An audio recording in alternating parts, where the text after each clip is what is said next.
स्वामी मला काहीच कल्पना नाहीये. आपण कृपया शांत व्हावं.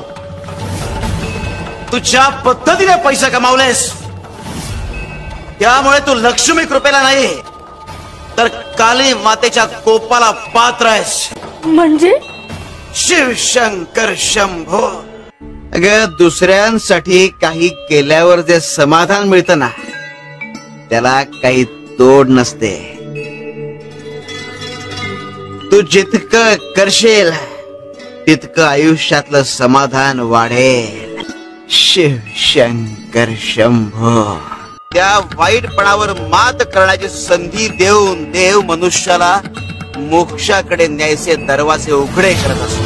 आपला चांगुलपणा इतका मोठा असायला हवा की त्या समोर वाईटपणा फिका पडायला पाहिजे. शिवशंकर शंभो.